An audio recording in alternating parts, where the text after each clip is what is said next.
Il réalise l'alliance entre les chants gospel et les rythmes de son Congo natal. Ses prestations scéniques le placent dans la lignée des grands chanteurs de musique profane.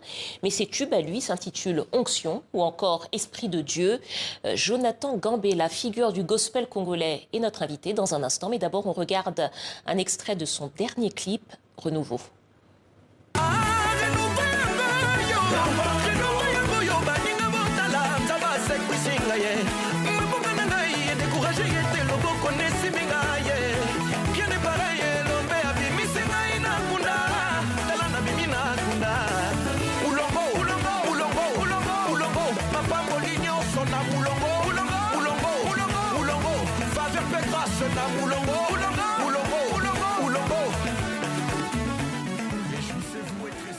Jonathan Gambela, bonsoir. Bonsoir. Soyez le bienvenu sur le plateau du Journal Afrique. Merci de me recevoir. Chanteur gospel, comme je disais en vous présentant. Et pourtant, quand on regarde votre clip, on a l'impression d'entendre un chanteur congolais des plus classiques, si je puis dire. Absolument. Bon, déjà, le gospel, c'est un message avant d'être un style musical. Et c'est ce message que je prône au travers de mes œuvres musicales. Donc, quand j'ai embrassé cette foi qui est la mienne, ces convictions qui sont les miennes, je n'ai pas changé de nationalité. Donc, ce que je le fais avec ce que je suis.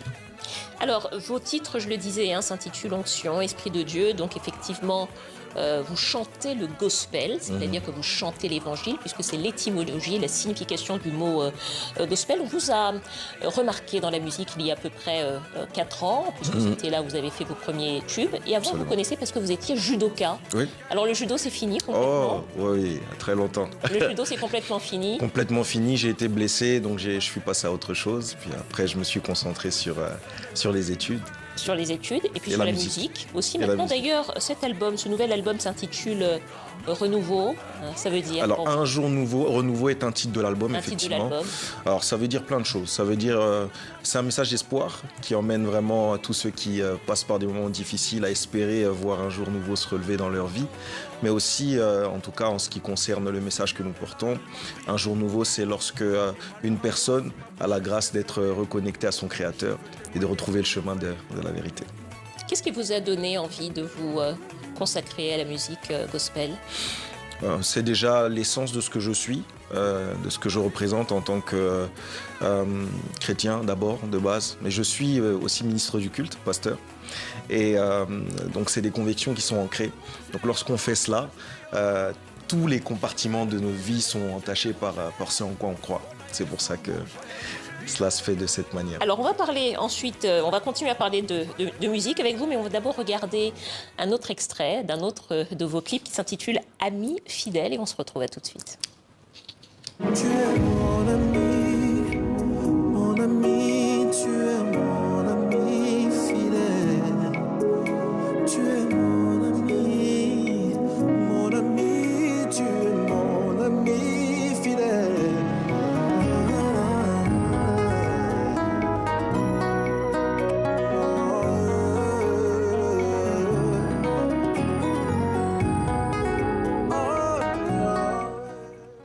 Jonathan, la musique gospel est de plus en plus chantée en République démocratique du Congo, mais aussi un petit peu partout en Afrique. Ça devient un genre musical majeur. Comment est-ce que vous l'expliquez? Alors ça s'explique très facilement dans le sens où en Occident, ici où nous vivons, Dieu est cultuel. Alors que là-bas, Dieu est plus que cultuel, il est aussi culturel. Dieu est dans la culture et donc Dieu est partout. Tout le monde croit en Dieu. Donc c'est forcé que les artistes gospel ont une place similaire à celle des artistes profanes, si je puis dire. D'ailleurs, la musique gospel, à l'origine, c'est plutôt une musique protestante. La République démocratique du Congo est un pays où les églises protestantes sont très représentées, mais c'est aussi, il faut le rappeler, le premier pays catholique d'Afrique en nombre de baptisés. Est-ce que les musiques gospel sont écoutées à la fois par les catholiques, les protestants et toutes les religions au fond? Absolument. Déjà, c'est une musique qui rassemble. Et je pense que la foi, elle est commune. C'est vrai qu'il y a quelques divergences, mais en tout cas, on croit aux mêmes choses. Et c'est ça le plus important. Donc cette musique qu'on fait, elle a le même message et elle rassemble tous les chrétiens. Moi, à mes concerts, j'ai des catholiques, j'ai des protestants. C'est vraiment divers et varié. Est-ce que vous avez des non-croyants aussi? Absolument. J'ai même des musulmans. Et vous avez même des musulmans. Donc, ce qui confirme en effet que cette musique gospel devient un genre musical majeur au Congo et dans le reste de l'Afrique. Jonathan Gambella, vous étiez en concert au Dôme de Paris le 11 octobre, qui est une salle de concert, et vous prévoyez de vous attaquer au Zénith le 2 mai 2025, absolument, ça, 2 mai prochain. C'est votre prochain défi. On sait que beaucoup d'artistes congolais ont fait de grandes salles dernièrement en France. Est-ce que c'est aussi un de vos défis, finalement, d'être un des premiers chanteurs gospel à faire de grandes salles en France, en Europe et ailleurs dans le monde? Alors, défi, je ne sais pas. Le premier, je ne sais pas parce qu'on est plusieurs maintenant à le faire. Il y a vraiment quelque chose qui est en train de se passer. Je pense que c'est mon public, si on peut l'appeler comme ça. C'est plus des frères et sœurs. C'est eux qui m'ont amené là-bas. C'est leurs demandes qui ont fait en sorte à ce que je puisse me retrouver dans ces salles. J'avais jamais imaginé un jour me retrouver au Zénith de Paris. C'est les circonstances de la vie, les circonstances heureuses qui ont permis à ce que nous puissions être là. Donc, défi, non. Mais en tout cas, c'est là, donc on va y aller maintenant. Un souhait, une espérance. En tout cas, c'est tout ce qu'on vous souhaite. Merci beaucoup à vous. On va terminer en musique avec un autre de vos clips intitulé Sabaoth. C'est la fin de ce journal. Merci de votre fidélité.